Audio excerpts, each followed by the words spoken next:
When there's a concern that somebody is hiding assets, there's a lot that we can do to try to uncover that.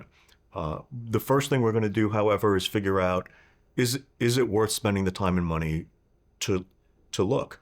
And many times I've had people come in who are worried about hidden assets, and yet when we look at what their income is, what they're netting, and what their expenditures are, it becomes pretty clear that there's not going to be hidden assets. That if anything, they're running at a deficit, they're running up debt, and the likelihood of finding anything of real value is slim, if highly improbable, and the cost of looking is going to be quite significant.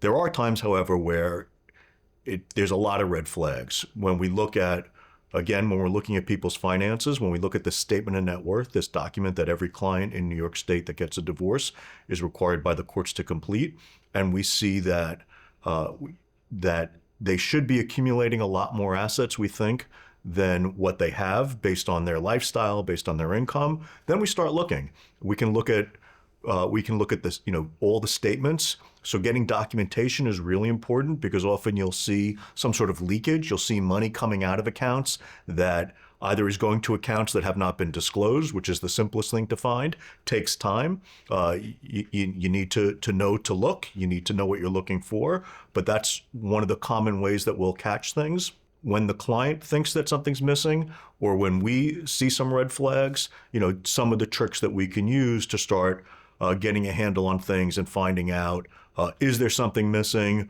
And then we can decide, is this something that we can uncover? Is this something that we need to bring in forensic accountants for? And where to go from there?